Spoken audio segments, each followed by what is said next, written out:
الحمد للہ رب العالمین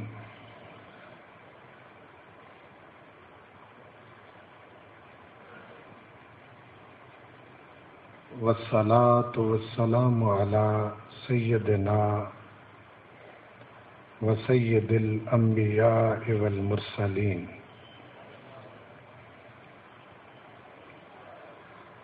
وعلى آلہ الطیبین الطاہرین المہدیین وعلى اصحاب رسولہ النبی الکریم الامین اما بعد فاعوذ باللہ من الشیطان الرجیم بسم اللہ الرحمن الرحیم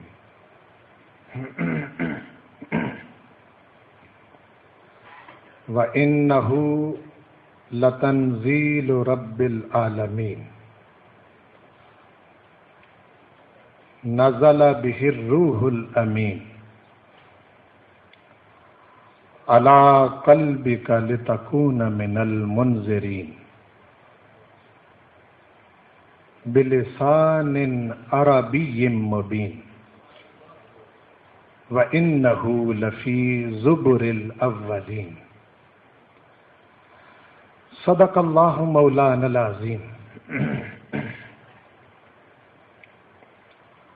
ان اللہ وملائکتہ یصلون علی النبی یا ایہا الذین آمنوا صلوا علیہ وسلموا تسلیما اللہم صل علی سیدنا ومولانا محمد وعلى آل سيدنا ومولانا محمد وأصحاب سيدنا ومولانا محمد وبارك وسلم عليه الصلاة والسلام عليك يا سيدي يا رسول الله وعلى آلك وأصحابك يا سيدي يا حبيب الله الصلاة والسلام عليك يا سيدي يا شفيع المذنبين وعلى آلك وأصحابك يا سيدي يا رحمة للعالمين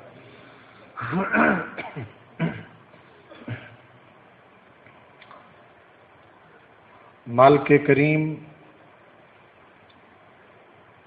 اپنے محبوب کریم صلی اللہ علیہ وآلہ وسلم کے توسل اور تصدق سے اس رمضان کریم اور آنے والی رات کے توسل سے ہم سب کو اپنی حفظ و امان میں رکھے، اپنے محبوب کریم صلی اللہ علیہ وآلہ وسلم کی غلامی، محبت، اطاعت اور اتباع میں زندہ رکھے، اسی پر ہم کو موت نصیب کرے اور اپنے حبیب کریم صلی اللہ علیہ وآلہ وسلم کے غلاموں میں ہم سب کا شمار کرے۔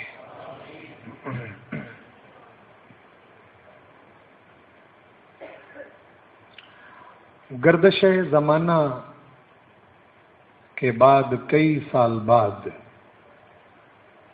آنے والی رات پھر وہی رات دن کے لحاظ سے اور رات کے لحاظ سے پھر ہمارے اوپر سایہ فگن ہو رہی ہے، جس رات پروردگار نے ہم کو ملک پاکستان جیسی عظیم نعمت عطا فرمائی تھی۔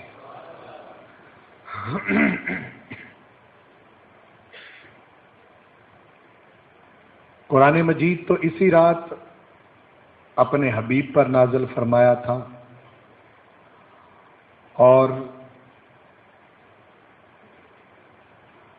اہل پاکستان کے لیے یوم پاکستان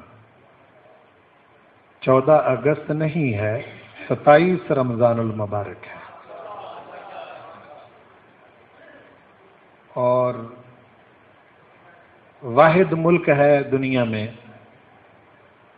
58 اسلامی ملکوں میں سے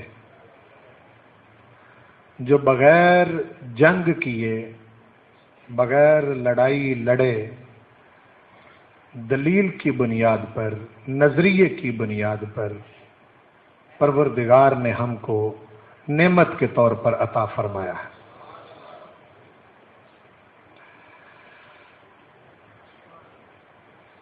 اور 27 رمضان المبارک کی رات زیادہ تر کثرت سے لیلۃ القدر آتی ہے۔ ویسے تو ارادہ الہی ہے، وہ جب چاہے اپنا جلوہ دکھا دے، اس میں شبہ کوئی نہیں۔ 21ویں رات بھی لیلۃ القدر ہو سکتی ہے، 23ویں بھی ہو سکتی ہے، 25ویں 29ویں بھی ہو سکتی ہے، لیکن علماء، اولیاء، صلحاء کے جو تجربات ہیں اس رات کو پانے کے، ان کا بیان یہ ہے کہ اشارے اور دلالت النص، اقتضاء النص، اشارت النص، عبارت النص سے یہ چیزیں جو ہیں یہ ثابت ہیں کہ زیادہ تر کثرت سے لیلۃ القدر جو ہے وہ 27 رمضان المبارک کی رات ہوتی ہے، کثرت سے۔ کئی اولیاء اور اعتکاف بیٹھنے والے لوگوں کو وہی رنگ 21ویں میں بھی نظر آیا ہے، کئیوں نے وہی جلوہ 23ویں، 25ویں، 29ویں میں بھی دیکھا ہے، لیکن میں کثرت کا ذکر کر رہا ہوں کہ زیادہ تر جو ہے وہ آنے والی رات جو ہے۔ اور مجھے امید ہے کہ انشاءاللہ العزیز اس رمضان شریف میں یہ 27 رمضان المبارک کی رات ہمارے لیے بڑی برکتیں لے کے آئے گی۔ ہو سکتا ہے اس ملک کے بے چین لوگوں کو چین ملے، بے سکون لوگوں کو سکون ملے، اور ظلم اور چکی کے اندر پسے ہوئے لوگوں کو کوئی راحت اور آسودگی کا سامان میسر ہو سکتا ہے ہمارے پروردگار کو ہم پر ترس آ جائے اور رحم آ جائے کہ بڑے عرصے سے یہ لوگ جو ہیں یہ بھگت رہے ہیں، تو ہم امید کرتے ہیں کہ یہ ہمارے لیے خیر و برکت کا باعث ہوگا۔ اور ایک ہی رات میں قرآن مجید کا نازل ہونا اور اسی رات ملک پاکستان کا ملنا، یہ ارادہ الہی ہے۔ آپ کو شاید معلوم ہے کہ جو تاریخ کے طالب علم ہیں وہ جانتے ہوں گے کہ اصلاً یہ جو دن ہے 27ویں کا، یہ پہلے انڈیا والوں کو دیا گیا تھا بطور آزادی کے، لیکن انہوں نے قبول نہیں کیا اس کو،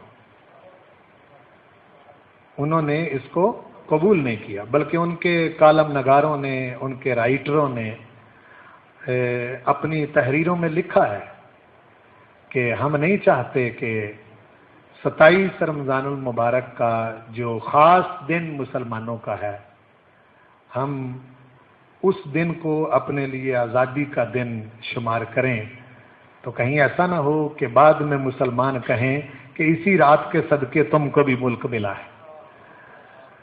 ان کے محرروں اور کالم نگاروں نے یہ بات لکھی ہے، تو انہوں نے انکار کر دیا۔ تو آپ کو معلوم ہے کہ وہ انڈیا والے جو ہیں وہ اپنا یوم آزادی ایک دن بعد میں مناتے ہیں۔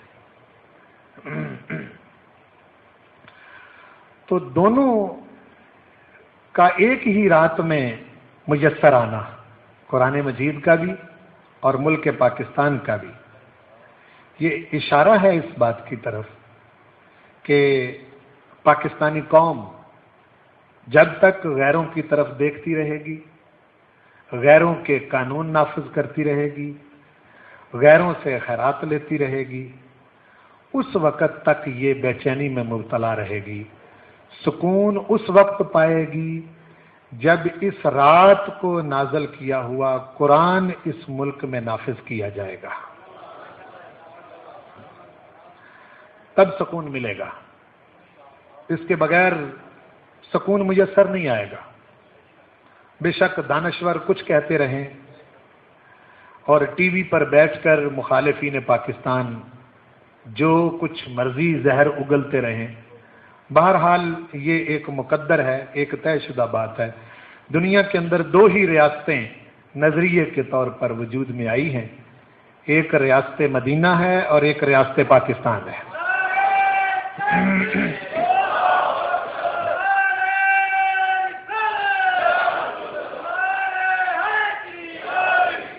اور میں نے یہ بات ایسے نہیں کر دی،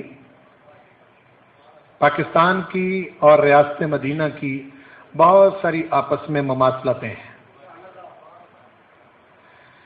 سب سے بڑی مماثلت یہ ہے کہ جس وقت حضور پاک ہجرت کر کے مدینہ شریف آئے تو بہت سے مسلمان مدینے آ گئے اور بہت سے مسلمان پیچھے رہ گئے تھے مکے میں، اور نبی کریم صلی اللہ علیہ وسلم نے ان کو تنہا نہیں چھوڑا، بلکہ مدینے آ کے بھی مکے رہنے والے مسلمانوں کی داد رسی کی ہے، ان کا خیال رکھا ہے۔ ملک پاکستان جب وجود میں آیا تو آپ کو معلوم ہے کہ بہت سارے لوگ جو ہیں وہ ادھر مسلمان آ گئے، لیکن بہت سارے مسلمان انڈیا میں رہ گئے۔ ہماری نالائکی، نااہلی کی وجہ سے ہم ان کو اپنا نہیں بنا سکے۔ حضور کریم صلی اللہ علیہ وسلم نے تو مکے میں رہنے والے مسلمانوں کو اپنا بنا لیا تھا تائید خداوندی سے، لیکن ہم انڈیا میں رہنے والے مسلمانوں کو اپنا نہیں بنا سکے، ان کو یہ احساس نہیں دلا سکے، شعور نہیں دلا سکے کہ یہ آزاد ملک ہے اور تم نے بالآخر یہاں آنا ہے، یا ایسی کوشش کرنی ہے کہ یہ ملک مزید ترقی کرے، مزید پھلے، مزید پھیلے، بلکہ اپنی نااہلیوں اور نالائکیوں کی وجہ سے آدھا ملک گنوا چکے ہیں ہم۔ اور خاکم بدہن میرے منہ میں خاک پڑے، ایسا کبھی نہ ہو کہ بقیہ آدھا حصہ بھی چلا جائے، لیکن چلا جائے گا اگر ہم نے اس کی قدر نہ کی۔ اگر ہم نے اس کی قدر نہ کی تو پھر اگر پہلا آدھا چھن سکتا ہے تو نااہل لوگوں سے دوسرا بھی چھن سکتا ہے۔ حضور کریم صلی اللہ علیہ وسلم نے مکے سے آنے والوں کو اور مدینے میں رہنے والوں کو اکٹھا کرنے کی تدبیر مواخات سے کی۔ ایک مکے کا بندہ اور ایک مدینے کا بندہ، دونوں کو بھائی بھائی بنا دیا، دونوں کو بھائی بھائی بنا دیا۔ ہم آج تک مہاجرین کو اپنا بھائی نہیں بنا سکے، بدقسمتی ہے، بدقسمتی ہے کہ ہم آج تک مہاجرین کو اپنا بھائی نہیں بنا سکے، جس کی وجہ سے آج آپ کو ملک پاکستان میں بڑا خمیازہ بھگتنا پڑ رہا ہے۔ پتہ نہیں کچھ لوگ میرا اشارہ سمجھے ہیں یا نہیں سمجھے ہیں۔ آج آپ کو بڑا خمیازہ بھگتنا پڑ رہا ہے، چونکہ ہم نے ان کو اپنایا نہیں ہے، ہم نے ان کو اپنا بنایا بھائی نہیں بنایا۔ حضور پاک صلی اللہ علیہ وسلم نے تو یہ مسئلہ حل کر لیا تھا، ایک مکے کا بندہ ایک مدینے کا بندہ، دونوں کو بھائی بنا دیا، ہاں جی، اور وہ دونوں مل کے کام کرتے، آپس میں رہتے، اور مدینہ شریف کے رہنے والے بندے نے اتنا اپنایا کہ اپنی ایک بیوی کو طلاق دے دی اور دوسرے کے نکاح میں دے دیا، یعنی اتنا اپنایا۔ تو ہم نے آج تک ہمارے اندر گیپ ہے، بلکہ میں تھوڑا نہایت لو لیول پر آ کر بات کروں تو یہاں کے مقامی مہاجروں کے ساتھ رشتہ داریاں تک نہیں کرتے۔ یہاں کے مقامی لوگ مہاجرین کے ساتھ کیا رشتہ داریاں تک نہیں کرتے، تو اپنایا تو نہ پھر، ہیں جی، حالانکہ نکاح کی بنیاد تو کلمہ ہے، نہ کوئی ذات ہے، نہ برادری ہے، نہ کوئی علاقہ ہے، نہ ہجرت ہے، نہ مقامی ہونا ہے، نہ کالا گورا ہونے کا اس کے ساتھ تعلق ہے، وہ کفر کے ساتھ تعلق ہے۔ کلمے کی بنیاد پر نکاح ہوتے ہیں۔ کس کی بنیاد پر ہوتے ہیں؟ کلمے کی بنیاد پر۔ آپ سمجھ گئے نا جی؟ حضور کریم صلی اللہ علیہ وسلم کا یہی کمال تھا کہ آپ نے اس تعصب، اس نفرت کو ان لوگوں کے دلوں سے ان کی جڑ اکھیڑ کے پھینک دی تھی۔ یہ آپ کا کمال تھا۔ یہ بڑی مماثلتیں ہیں آپس میں۔ اور پھر وہ خطہ بھی نظریے کی بنیاد پر تھا جس میں کالے گورے کی تمیز نہیں تھی، ذات پات کی تمیز نہیں تھی، اور چھوٹے بڑے کی تمیز نہیں تھی، امیر غریب کی تمیز نہیں تھی۔ اور جب ملک پاکستان ملا تو اس وقت بھی آپ کو کسی خاص قوم کی بنیاد پر نہیں ملا۔ اگر آپ قائد اعظم رحمت اللہ علیہ کے اسٹیٹمنٹ پڑھیں، ان کی تقریریں پڑھیں، تو وہ آپ کو باقاعدہ اس سے یہ خوشخبری ملے گی کہ وہ کہہ رہے تھے کہ جو خطہ ہم حاصل کر رہے ہیں یہ کسی رنگ، نسل، قوم اور ان بنیادوں کے اوپر ہم حاصل نہیں کر رہے، بلکہ ہم اسلام کی بنیاد پر اس کو حاصل کر رہے ہیں۔ اور ان سے کسی برٹش کوئی اینکر تھا انٹرویو لینے والا، تو اس نے پوچھا تھا کہ جو ملک آپ بنا رہے ہیں محمد علی جناح، اس کا قانون کیا ہوگا؟ فرمانے لگے نیا قانون بنانے کی کیا ضرورت ہے، اس کا قانون وہی ہوگا جو مدینے کا قانون تھا۔ یہ ان کا بیان ہے۔ لیکن ہم وہ بھول گئے، ہم بانی پاکستان کی تلقین کو بھی بھول گئے۔ ان کی یہ سٹیٹمنٹ موجود ہے، ان کی تقریروں میں یہ چیز موجود ہے۔ آج سمجھ رہے ہیں نا جی؟ تو اس لیے اور اس کی وجہ سے ان کو بڑی مشکلات کا سامنا کرنا پڑا۔ قائد اعظم کو لوگوں نے قید اعظم کہا، قید مکر اور فریب کو کہتے ہیں۔ قائد اعظم کو لوگوں نے کافر اعظم کہا، اور پاکستان کو لوگوں نے پلیدستان کہا، اور اسی نام پر یعنی مختلف قسم کی پھبتیوں کا اور تان و تشنیع کا ان کو سامنا کرنا پڑا۔ ایسے نہیں ہے، لیکن اللہ پاک جس سے کام لے، جس کو چاہے، جس کو نواز دے، تو یہ اس کی طرف سے فیصلے ہوتے ہیں کہ اس وقت کسی ایسے بندے کی ضرورت تھی جو یہاں کے لوگوں کے ساتھ بھی بات کر سکے، اور جن لوگوں کے ہاتھ میں اقتدار ہے ان کے ساتھ ان کی زبان میں بھی بات کر سکے۔ پروردگار نے یہ کام قائد اعظم محمد علی جناح رحمت اللہ علیہ سے لیا۔ جب اللہ کا یہ فیصلہ ہے تو پھر ہم کو بھی یہ فیصلہ قبول ہے۔ ہمیں کسی صورت میں بھی ان کا پرتان نہیں کرنا چاہیے، تشنیع نہیں کرنا چاہیے، بلکہ میرے نزدیک قائد اعظم پر تنقید یہ پاکستان پر تنقید ہے، اور پاکستان پر تنقید یہ قائد اعظم پر تنقید ہے۔ یہ دونوں لازم و ملزوم ہیں۔ اللہ تعالیٰ نے ان کو سمجھ دی، کانگریس چھوڑ کے وہ آئے تھے اور ان کو سمجھ آ گئی تھی، اور ہر چند کے ان کے پیچھے اقبال کا فکر و فلسفہ تھا، اور اقبال کے پیچھے حضور کریم صلی اللہ علیہ وسلم کی محبت کا فلسفہ تھا۔ جگہ جگہ انہوں نے کہا ہے، بلکہ ان کا پیغام ہی یہی ہے، وہ کسی خاص طبقے میں نہیں پڑھتے، یہی کہتے ہیں کہ محمد سے وفا تو نے تو ہم تیرے ہیں، یہ جہاں چیز ہے کیا لوح و قلم تیرے ہیں۔ یعنی ان کا یہ شعور تھا کہ یہ ملک پاکستان خطہ کیا چیز ہے، اگر مسلمان حضور کا غلام بن جائے تو دونوں جہانوں کا مالک بن سکتا ہے، دونوں جہانوں کی اس کو بادشاہی مل سکتی ہے۔ بہرحال میرے کہنے کا مقصد یہ ہے کہ آنے والی رات ہے، یہ بڑی برکت والی رات ہے۔ آپ تنہا گزاریں، گھر میں گزاریں، قبرستان میں گزاریں، کسی مسجد میں گزاریں، تو اس میں اپنے ملک اور ملک کے عوام کے لیے ضرور ضرور دعا کریں کہ اللہ تعالیٰ اس ملک کو امن اور سلامتی کا گہوارہ بنائے، اندرونی بیرونی سازشوں سے محفوظ رکھے، اور ہر قسم کے حاسدوں، باغزوں، شرارتوں سے اس ملک کو پاک رکھے۔ یہ ملک ہے تو ہم ہیں، یہ نہیں ہے تو پھر ہم نہیں ہیں۔ اس کا اندازہ آپ ایک چھوٹے سے گھر سے لگا سکتے ہیں جس میں آپ رہتے ہیں۔ آپ کو کسی غیر کے گھر میں جا کے رہنا پڑے تو کتنی مشکل پیش آئے گی۔ اسی طرح یہ ملک پاکستان ہم سب کا گھر ہے، ایک گھر ہے جس کی حفاظت بھی ہم سب پر لازم ہے۔ یہ ایک پیغام تھا جو میں نے شروع میں دیا آنے والی رات کے توسل سے۔ باقی اس رات جو کتاب نازل کی گئی قرآن مجید، یہ جشن یوم پاکستان کی بھی رات ہے اور جشن نزول قرآن کی بھی رات ہے۔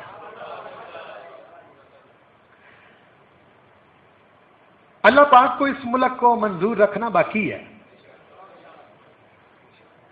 اس ملک کو منظور رکھنا باقی ہے، اور انشاءاللہ العزیز یہ خطہ باقی رہے گا، چونکہ یہ حضور کریم صلی اللہ علیہ وسلم کے معجزوں میں سے ایک معجزہ ہے۔ یہ ملک جس طرح قرآن معجزہ ہے، جس طرح قرآن مجید معجزہ ہے، اس طرح یہ ملک جو ہے آپ نے لڑائی نہیں لڑی اس کے لیے، آپ نے اس کے لیے جنگ نہیں لڑی، آپ کے پاس تو تھا ہی کچھ نہیں، نہ کوئی فوج تھی، نہ کوئی مطلب یہ ہے کہ آپ کے پاس کوئی پیچھے سے پیرڈ تھی، کوئی شے ہی نہیں تھی۔ جی یہ افواج پاکستان تو بعد میں آئی ہیں نا، کیوں بھائی؟ آپ کا لا جا کے 73 میں بن رہا ہے، آپ کے پاس تو کچھ بھی نہیں تھا، تو پروردگار نے نعمت کے طور پر، عطیے کے طور پر، نہ جانے 27 رمضان المبارک کی رات کو کس فقیر کی دعا قبول کر کے یہ نعمت عطا کر دی۔ یہ خدا بہتر جانتا ہے نا۔ ہاں جی، تو اصل تو راز اس میں یہ ہے جو میں نے بتا دیا ہے، ہاں جی، اور اس کے پیچھے یہ جو قربانیاں ہوئی ہیں، جو لاشیں گری ہیں، یہ پھر ملک پاکستان کے بننے کے بعد ہجرت کے دوران ایسا ہوا ہے، پہلے کچھ نہیں ہوا، پہلے کچھ نہیں ہوا، کوئی لڑائی نہیں ہوئی، ٹیبل پر بیٹھ کر دلائل آرگومنٹ کے ساتھ جو ہے یہ ملک لیا گیا ہے، نظریے کی بنیاد پر کہ ہم اور ہندو اکٹھے نہیں رہ سکتے، ان کا کلچر اور ہمارا کلچر اور، ان کا رہنا سہنا اور ہمارا رہنا سہنا اور، ان کا کھانا پینا اور طرح کا ہمارا کھانا پینا اور طرح کا، کس طرح جو ہے وہ ایک نیام کے اندر دو تلواریں رہ سکتی ہیں۔ تو اس طرح سے پھر یہ ملک جو ہے یہ ہم کو پروردگار نے نعمت کے طور پر عطا فرمایا۔ اب جو کتاب عطا فرمائی اس رات کو، اس کی اپنی کشش ہے، اس کی اپنی کشش ہے، اور یہ کھینچ لیتی ہے اپنی طرف، اس کے اندر پروردگار نے یہ اثر رکھا ہے، اس کتاب کے اندر یہ اپنی طرف کھینچ، بالکل ان پڑھ سے ان پڑھ بندہ دیہاتی ہو، میں اس کے اپنے انداز سے جو مجھے اللہ تعالیٰ نے تھوڑا بہت، آپ یقین جانے کہ اس کو ایک لفظ کی بھی سمجھ نہ آئے لیکن جھوم جاتا ہے بندہ، ایسی کتاب عطا فرمائی، اس کا انداز ایسا ہے، اور اس کے اندر آیتیں ایسی ہیں جن کے اندر اثر ہے، جو دلوں پر اثر کرتی ہے، دلوں کی دنیا بدل دیتی ہے، اور انسان کو اندھیروں سے نکال کر اجالوں میں لے آتی ہے، اور ان پڑھ دیہاتی سے لے کر وقت کے بڑے پڑھے لکھے انسان تک ہر انسان کی پیاس بجھاتی ہے۔ جو کوئی بھی اپنا پیالہ اس کے سامنے لے کے آتا ہے، یہ کتاب اس کو ضرور خیرات عطا کرتی ہے۔ اور پھر اس کی عالمگیریت دیکھیں، یعنی اس کے اندر جو یونیورسل ٹروتھ ہے وہ دیکھیں، وہ آپ غور فرمائیں کہ پروردگار، چونکہ یہ، اور جب بھی کوئی بندہ کتاب لکھتا ہے تو وہ مصنف جو ہوتا ہے وہ اپنے تجربات اور اپنے احساسات اور اپنی ذات کے ساتھ جو اس کا معاملہ ہوتا ہے وہ اس کتاب میں اس کا ذکر ضرور کرتا ہے۔ جو بندہ بھی کتاب لکھتا ہے کہ میں یہ کتاب کیوں لکھ رہا ہوں، کن کے لیے لکھ رہا ہوں، میرے یہ کتاب لکھنے کا مقصد کیا ہے، ایسا کرتا ہے نا۔ بہرحال پروردگار نے اس کو لکھا تو نہیں، لیکن اس کو اپنے محبوب پر نازل فرمایا، اور نازل فرمانے کے اندر اس نے اس کے اندر جو انداز اختیار کیا ہے وہ سمجھنے والا ہے۔ آپ غور فرمائیں، میں اس بات کی طرف آپ کو لا رہا ہوں، افاقی انداز ہے۔ نہیں کہا اے ملک شام کے لوگوں، نہیں کہا اے یمن کے رہنے والوں، نہیں کہا اے عرب کے رہنے والوں، نہیں کہا اے ہندوستان کے رہنے والوں، ایک جگہ بھی نہیں فرمایا امریکیوں، یورپ کے رہنے والوں، نہ، چونکہ پروردگار ہے اس لیے فرمایا یا ایھا الناس، اے پوری دنیا کے رہنے والے لوگوں، یعنی کسی خاص خطے کی طرف منسوب کر کے خطاب نہیں کیا، کیا یعنی اس سے پتہ چلتا ہے کہ جتنی بڑی ذات ہے اتنا بڑا پیغام ہے. جتنی بڑی ذات ہے اتنا بڑا پیغام ہے. یا ایھا الناس، اے لوگو. بھائی کہاں کے لوگو؟ ہندوستان کے لوگوں؟ فرمایا نہیں. پاکستان کے، عرب کے، امریکہ کے، یورپ کے؟ نہیں. فرمایا شرق سے لے کے غرب تک، شمال سے لے کے جنوب تک، دنیا کے اندر تمام بسنے والے انسانوں. پہچانو میں کتاب نازل کرنے والا کون ہوں. میں تمہارا رب ہوں، پروردگار ہوں. اور پہلی آیت میں نے اپنا تعارف کروا دیا ہے کہ الحمدللہ رب العالمین.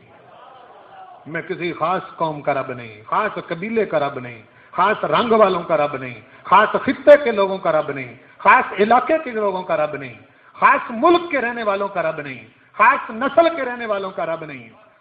یہ نہیں فرمایا. فرمایا رب العالمین. تمہیں سمجھ نہ آئے شرق سے لے کے غرب تک، شمال سے لے کے جنوب تک، جس کو مرضی پوجو، لیکن کھاتے میرا دیا ہوا ہو، پیتے میرا دیا ہوا ہو، پہنتے میرا دیا ہوا ہو. میں ہوں الحمدللہ رب العالمین.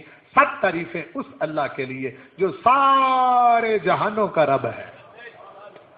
کیا فرمایا؟ سارے جہانوں کا رب ہے. یہ اس کتاب کا نازل کرنے والا ہی کہہ سکتا ہے.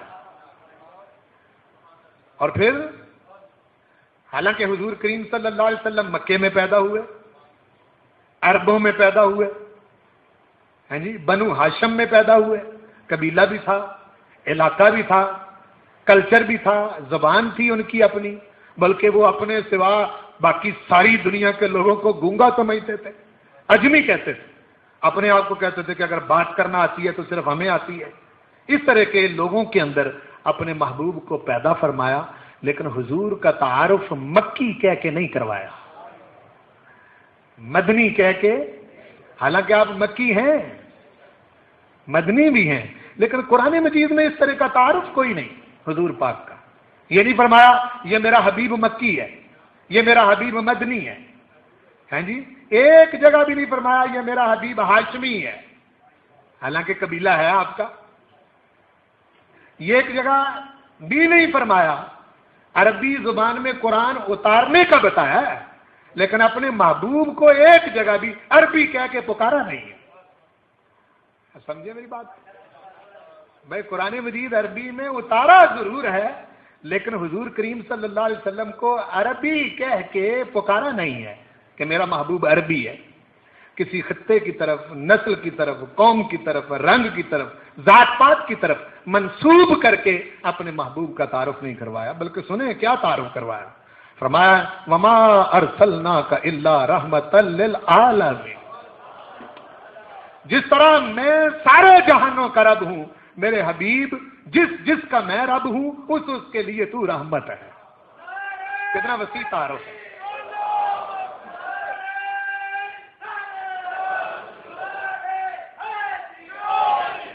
کسی قوم کو اس قابل نہیں چھوڑا کہ کوئی قوم کہے کہ حضور ہمارے ہیں. نہیں، کوئی امریکی یاد کرے تو حضور امریکی کے بھی ہیں، کوئی انڈیا میں رہنے والا یاد کرے تو حضور اس کے بھی ہیں، کوئی ملک شام یمن کا بندہ اگر پکارے تو حضور اس کے بھی ہیں. رحمت للعالمین کا تعارف کروایا ہی اس لیے کہ محبوب ان کو بڑی چیزوں کی ضرورت ہوگی، لیکن تیری رحمت کی اشد ضرورت ہوگی، تیری رحمت کی اشد ضرورت ہوگی. اور جس کا میں رب ہوں اس کے لیے تو رحمت ہے. تعارف محدود نہیں کیا. یہی تعارف ہے نا بھائی سرکار رسالت میں آپ کا کیا تعارف ہے؟ وما ارسلناک الا رحمتا للعالمین. جس طرح فرمایا رب العالمین، اس طرح فرمایا رحمتا للعالمین. اور پھر قرآن مجید کا تعارف سن لیں. قرآن مجید کا تعارف بھی یہ نہیں کہا کہ یہ مکے والوں کے لیے، یہ مدینے والوں کے لیے، یہ پاکستانیوں کے لیے، یہ انڈیا والوں کے لیے، یہ امریکیوں اور یورپین لوگوں کے لیے. نہیں فرمایا. کیا فرمایا؟ وما هو الا ذکر للعالمین. جو کتاب میں نے اپنے محبوب کو عطا کی ہے یہ سارے جہانوں کے لیے نصیحت ہے. خاص کسی قوم کے لیے تعارف نہیں کروایا. یعنی یہ تعارف بتا رہا ہے کہ تم محدود ہو سکتے ہو، نہ اللہ محدود ہے، نہ میرا محبوب محدود ہے، نہ یہ کتاب محدود ہے. یہ قرآن سب کے لیے نصیحت اور حضور سب کے لیے رحمت، اور رب العالمین جس طرح سب کا رب ہے اس طرح حضور سب کے لیے رحمت ہے، اور سب کے لیے یہ قرآن مجید نصیحت ہے. ایسا تعارف کروایا. اور پھر آپ غور فرمائیں، اپنے تجربات کا اس میں ذکر کیا ہے. جو پروردگار کے اپنے تجربات ہیں انہی کا ذکر کرنا ہے نا، اپنے تجربات کا ذکر کیا ہے. یعنی اس میں یہ فرمایا ہے، ظاہر اس کا تجربہ یہ ہے کہ زمین و آسمان اس نے بنائے. بولا نا جی، پروردگار کا تجربہ یہ ہے کہ اس نے زمین و آسمان کا خالق وہ ہے، تو اس میں اس نے یہ تعارف کروایا ہے کہ زمین و آسمان کا بنانے والا میں ہوں. یہ تعارف کروایا. ان باتوں کا ذکر، آفاقی ذکر ملے گا آپ کو. بالکل قطعاً محدود سوچ اس کتاب کے اندر آپ کو نہیں ملے گی. کہ ایسا نہیں ہے کہ کسی خاص قوم، خطے اور قبیلے اور نسل، رنگ، ذات پات کے لیے اس کا اثر ہو، ایسا نہیں فرمایا. ارشاد فرمایا ہے کہ میں دیکھو کیا ذکر کر رہا ہوں، اللہ رب السماوات والارض، اللہ رب السماوات. اور جن سے ٹکرا کیا ان کو بھی پوچھا، بتاؤ من خلق السماوات والارض، زمین و آسمان کو کس نے بنایا ہے؟ ان سے ٹکر بھی یوں ہی دی. آپ سمجھ رہے ہیں نا؟ تو افاقی سوچ، عالمگیر سوچ ہے، اور یونیورسل ٹروتھ ہے اس کے اندر، جس میں آپ کسی خاص خطے کے اندر اس کتاب کو بند نہیں کر سکتے. یہی وجہ ہے کہ اگر آپ نے وہ ثواب لینا ہے جو اس کتاب کا ہے، وہ ثواب اور اجر لینا ہے جو اس کتاب کا ہے، تو وہ آپ کو دنیا کے اسی کتاب کا ترجمہ کرنے سے ثواب نہیں ملے گا. کیا کہہ رہا ہوں؟ ترجمہ کرنے سے یہ ثواب نہیں ملے گا. فائدہ ہوگا، آپ کو سمجھ آئے گی، اس کی کوئی برکت ملے گی، لیکن اس کتاب کا ثواب اللہ پاک نے سمجھنے اور نہ سمجھنے پر چھوڑا ہی نہیں ہے. اور فرمایا ہے الف لام میم پڑھو، بے سمجھے بھی پڑھو گے تو اجر دیں گے.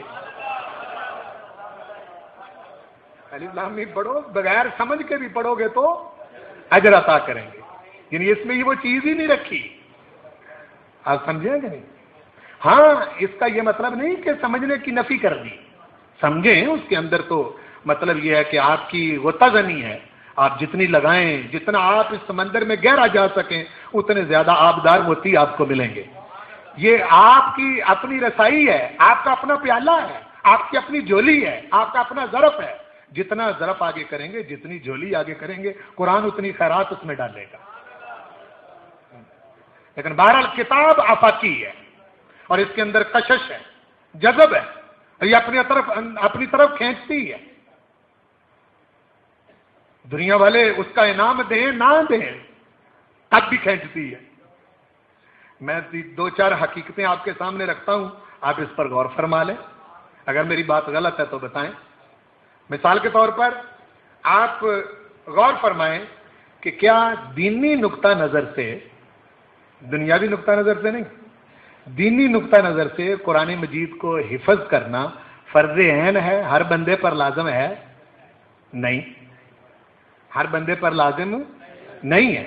رسول کریم صلی اللہ علیہ وسلم کے اپنے جو ظاہری حیات طیبہ تھی، اس میں کوئی 10 سورتوں کا حافظ تھا، کوئی 20 سورتوں کا حافظ تھا، کوئی 1 پارے کا حافظ تھا، کوئی چند پاروں کے، کوئی صحابہ 5 پاروں کے حافظ تھے. جو پورے قرآن کے حافظ تھے وہ بہت تھوڑے تھے،